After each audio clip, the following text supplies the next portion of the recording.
warahmatullahi wabarakatuh.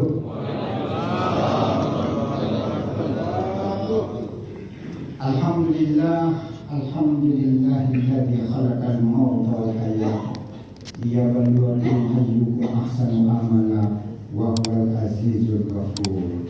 Asyhadu an la ilaha illallah rabbul alamin wa asyhadu anna muhammadar rasulullah sayyidul anbiya wal mursalin sayyidina Muhammadin wa ala alihi wa sahbihi wa man tabi'ahum bi ihsanin ila yaumiddin. Allah Ta'ala fi kitabil aziz. Bismillahirrahmanirrahim. Falawla idza balagatil hulqum wa antum hina idzin tanzurun wa nahnu aqrabu ilaykum walakin la tubsirun. Sadaqallahu alazim. Yang kami hormati dan muliakan Bapak-bapak pejabat utama personil dan umumnya kaum muslimin dan muslimat sidang jemaah sholat zuhur yang insya Allah dimuliakan, dirahmati dan dicintai oleh Allah Subhanahu wa Ta'ala. Amin ya rabbal alamin. Harapan yang tertinggi seorang hamba kepada Khalik bukan rahmat, bukan kemuliaan, tetapi cinta. Apapun yang kita hadapi, karena cinta semuanya akan berubah. Orang sakit karena cinta jadi sembuh. Orang miskin karena cinta jadi kaya dan bahagia. Orang yang pusing karena cinta jadi sehat. Orang yang kelaparan karena cinta jadi kekenyangan. Karena itu, apa yang kita hormati, seorang sufi namanya Jalaluddin. Cinta mana yang tertinggi adalah kematian. Karena tema yang diminta oleh komandan adalah persiapan menghadapi kematian. Terkadang orang lupa memikirkan tentang kematian bagaimana orang sekuler. Takfuruna billah wa kuntum amwata fa ahyakum summa yumitukum summa yuhyikum summa ilaihi turja'un. Jadi ada perjalanan manusia itu, Muhammad sekalian, saya ceramah ini melihat dari perspektif filsafat dan tasawuf, karena saya dosen filsafat. Mengapa engkau mengingkari eksistensi keberadaanmu kepada Allah padahal dulu kamu tidak ada? Ini semua yang kakak ganteng ini dulu tidak ada. Kreasio ex nihilo, Allah menciptakan dari tidak ada menjadi ada dalam pandangan filsafat ini.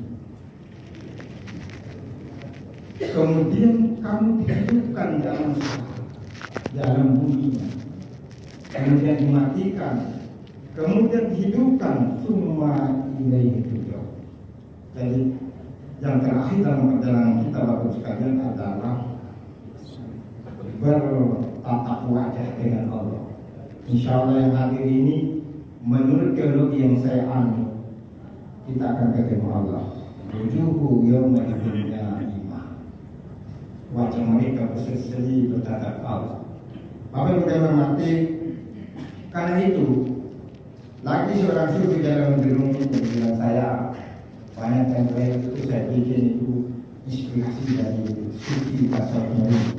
Wahai manusia, matilah engkau sebelum dimatikan, karena bila datang kematian engkau pasti takut mati. Maksudnya matilah sebelum engkau dimatikan. Pelajarilah tentang kematian itu. Saya usia sudah 50 tahun, ternyata ada perasaan itu kemari sudah mulai dekat. Jadinya manusia itu Bapak sekalian, puncak daripada karir itu di usia 40. Tapi kalau sudah masuk 50 kira-kira sudah asal.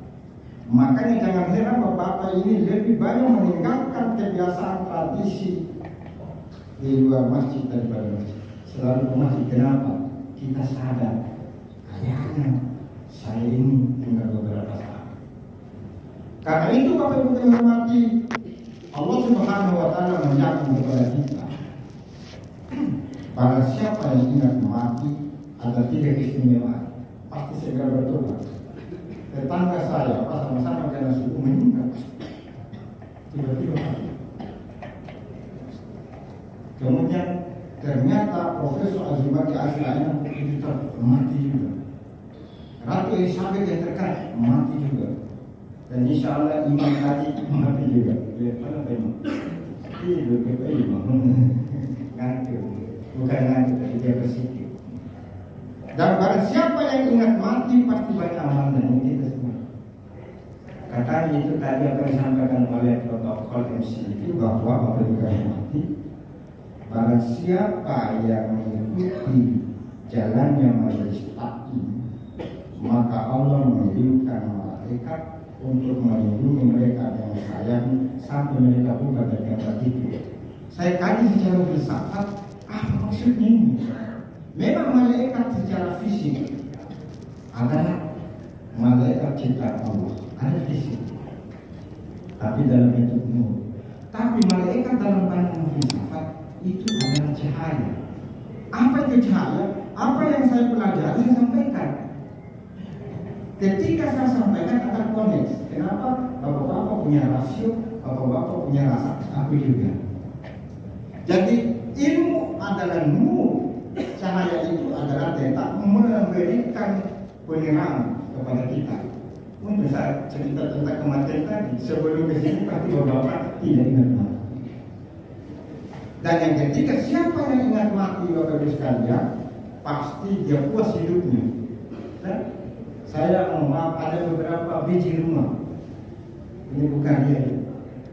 Istri saya bilang, kasih kos itu rumah kan. Saya jangan nih. Dia kasih gratis saja. Beberapa kamar, 6 kamar. Nggak usah dikasih bayar. Biar bayar nanti. Pendapatan. Jangan pikir pendapatan ini. Saya punya prinsip dengan memberikan gratis anak-anak tinggal di rumah itu sampai sarjana, engkau mendapatkan hidayah Allah. Apa itu? Jarang masuk rumah sakit Siloam, rumah sakit Bestelina. Alhamdulillah dengan cara begitu jangan cobaannya. Daripada saya kasih kos itu 6 kamar kali 4 juta, 24 juta 1 tahun, saya khawatir kamu pergi operasi. Karena menurut mutasawuf apa yang kamu keluar itu sebenarnya itu mengeluarkan penyakit toksin racun pada diri. Jadi kalau orang yang sudah merasakan kematian mengingat kematian pasti puas hidupnya. Saya mau tanya apa bedanya mobil Alfa dengan mobil Honda Clio? Apa bedanya? Dengan ketanam. Ini hanya perspektif saja. Wah, ini masa komandan pakai mobil begitu. Kamu yang sengsara melihat aku, tetapi aku senang melihat engkau. Itu prinsip dalam kenyataan. Kalau menurut sebaliknya, barang siapa yang tidak ingat kematian, pasti tunda terbangnya. Maaf, ada tetangga bekerja, polisi masih muda. Mungkin dia bilang pergi ke masjid. Subuh-subuh meninggal. Kenapa meninggal? Tapi alhamdulillah di kompleks saja di saya Pak, di Kopok, hampir semua polisi itu pergi sholat di makan semua. Ya, itu bagusnya. Jadi polisi sekarang itu adalah sudah top. Apa yang terhormati? Siapa yang tidak ingat kematian, tunda-tunda amalnya dan nanti di kulli umatin ajalun fa idza jaa ajaluha la yastakhiruna sa'ah wa la yastaqim. Jadi setiap kita semua ini pada ditentukan ajal. Didatangkan ajal, tidak bisa ada mati memungkinkan. Beda ada dengan takdir Pak. Kenapa Bapak jadi polisi? Karena Bapak mengikuti aturan mulai dari pendaftaran dan seterusnya, ikuti syarat lulus. Saya dari Bimo, orang paling miskin. Bapak saya berbulan dosa, ini hanya motivasi saya. Saya datang di Makassar untuk mencari ilmu. Saya jadi pembantu 2 tahun. Saat tinggal di masjid, ini bukan cerita. Kasihan saya bilang setiap malam Pak saya selalu bertanya di mana orang meninggal. untuk pergi mengaji dan Allah. Tapi karena berkat kesabaran yang datang, alhamdulillah, saya tidak pernah stop menjabat dan sudah 13 negara saya tidak diundang. Salah satunya itu 2 di antara saya adalah anggota resmi perdamaian dunia Filipina dan Korea yang peserta 127 negara. Bertanya teman, kok bisa tidak? Bagaimana manusia itu bisa sampai akan kematian? Dalam filsafat, setiap engkau berjalan di permukaan bumi, sekali-kali berdiam diri dan antara dirimu yang paling dalam, anu itu bukan kelaku, anu itu adalah esensi yang terdalam. Kau bertanya, wahai Abdullah, dari mana tuh? Gue untuk apa kamu mau kemana sama dimana? Dengan cara seperti Bapak Ibu menghormati, kita akan sadar Rasulullah SAW tidak pernah sakit, hanya panas tidur, meninggal. Kenapa? Ada 3 pola. Pertama adalah pola makan. Jangan makan yang berlebihan, yang tidak sesuai dengan natur. Ada orang saya makan tapi tidak mampu betul karena asam lambung, hipertensi. Itu menyiksa diri. Makanya insan jalur menjauh. Orang manusia itu sesungguhnya zalim karena kebodohan. Bapak yang kita hormati, singkat. Yang kedua adalah pola tidur. Kenapa banyak orang sakit jantung? Kurang tidur Bapak. Tapi kalau teman-teman yang minta itu nanti tidur siang dulu ada. Dan yang ketiga pola gerak. Maaf ini sudah menikah. Kalau sudah usia 50 tampak, jangan tunggu kayak itu 3 kali seminggu. Kalau usia itu urusan jantung. Kecuali mungkin beliau ini usia 30 masih bisa itu. Sudah usia 54, kami lagi selingkuh lagi, habislah kamu selingkuh. Ada banyak teman Pak, 7 istri selingkuh. Sekali yang tidak sakit langsung mati Ada yang teman 3 istrinya mati juga. Kenapa mati? Bagaimana kau tidak bisa mengatur pola gerak? Iya, sekali lagi jangan menganggap itu masih muda kasih dari 53 tahun. Pakai namanya 1 kali seminggu saja setelah itu kan. Dan lain berteman. Itu kematian itu ada tahapan. Saya mau cerita. Kematian itu ada 3 tahapan dalam proses malaikat Israel mencabut nyawa. Ini mungkin jalan cerita. Pertama kan kita ceritanya roh kita itu ditiupkan dari ubun-ubun bawah. Nanti pencabutannya dari ujung kaki ke tali pusat. Itu pertama. Makanya tidak boleh putus kalimat la ilaha illallah. Tidak boleh itu. Karena itu kalimat yang diterima kita dulu. Pas keluar dari rahim ibu, apa yang dilakukan? Azan dan qomat. Apa inti azan dan qomat? La ilaha illallah. Oke. Ketika kaki sudah mulai dingin, di ruh sudah ada di sini. Setelah dari sini, naik ke sini. Masih sempurna kita mengucapkan la ilaha illallah dengan kosong. La ilaha illallah. Ya kan? Tidak kedengaran la ilaha illallah. Allah. Dari sini ke hubung-hubung. Makanya saya biasanya kalau ada orang sakarat, saya pegang saya hubung-hubungnya. Air jangan lama-lama, jangan pergi. Nah lamanya itu disertai dengan hidungnya akan milik. Nah, kita punya hidung lurus ke milik kita. Betul. Allah.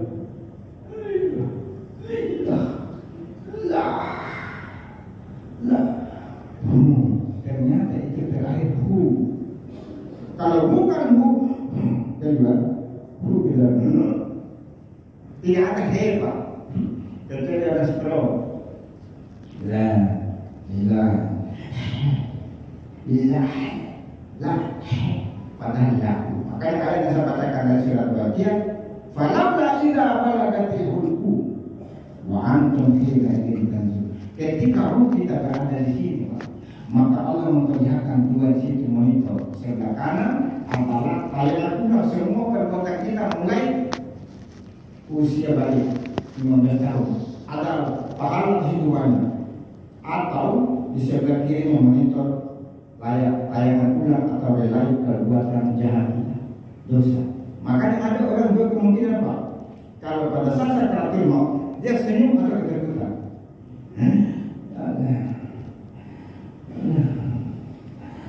Ya, gembira. Tapi ada orang ketakutan. Jadi semua itu hasil perbuatan yang dipandai Lestari, di Barongan, di Warkop, di Dewa SEC kan. Ada. Makanya Bapak yang menghormati kesimpulan. Saya menyampaikan bahwa Bapak bukan berarti saya orang suci, tidak ada suci Pak. Hanya Rasulullah. Sahabat. Menghadapi kematian supaya kita tidak dipermalukan oleh Allah di hadapan masyarakat keluarga dan orang pada saat seperti itu. Pertama, dalam bertasawuf tidak boleh putus wudhu. Yang kedua Pak, sholat duha. Yang ketiga, sholat tahajud. Yang keempat, taubat mulai. Tinggalkan semua dan istighfar. Yang paling terakhir, beramal. Faman kana yarju, barang siapa yang bertemu dengan Allah, jika Rabbi falyamal amal salih. Makanya amal salih itu adalah menutupi kesalahan. Saya mau maaf ini pribadi, ada janda datang di keluarga minta uang Pak, asuransi mau dikasih dan tidak suka sama saya, tidak mau dikasih kesian, tapi kan tidak suka saya Pak. Dan saya juga akan mengambil itu terkecil ini. Ini sudah dosa ini, dosa. Karena saya sudah lihat dengan nafsu. Hanya saya tidak gratis. Tapi kan besta istri yang baik. Iya, ini jujur saya. Karena hanya membantu orang besta. Sebulan itu saya tahu bahwa ini dosa 300 tidak cukup. Maka saya datangi mahasiswa yang dari Bibu. Saya bagikan tadi 50.000. Di situ saya rasakan bahwa Allah menerima tobat. Karena ada ketenangan jiwa. Kalau belum tenang jiwa, Pak, itu dosa belum dari apa yang pun. Makanya beristighfarlah minimal 1 hari itu 700.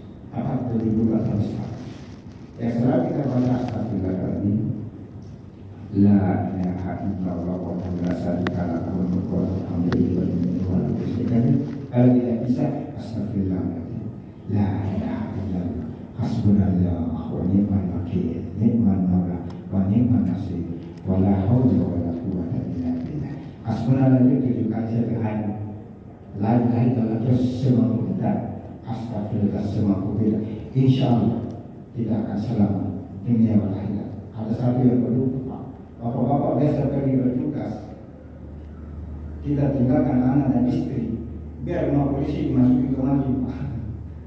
Atau anak istri kita sakit. Apa bacaan? Tawaflah rumah itu sebelum engkau keluar. Mungkin orang tidak percaya, mereka rumah saja. Tawaf itu bacaannya itu Subhanallah, Alhamdulillah, Wala ilaha illallah, Wallahu akbar. Tapi tidak usah kita kelilingi rumah, cukup satu.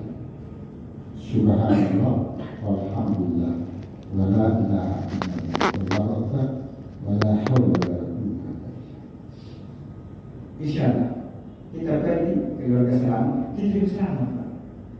Termasuk kita itu forever apa yang kita itu. Jangan lupa sih itu. Sebelum naik, sebelum berdoa baca itu. Subhanallah, Alhamdulillah, wa la ilaha illallah, Allahu akbar. Bismillahirrahmanirrahim. Inna rabbiyal ghafurur rahim. Sampaikan dulu dirimu ke sopir sebelum dirimu sampai.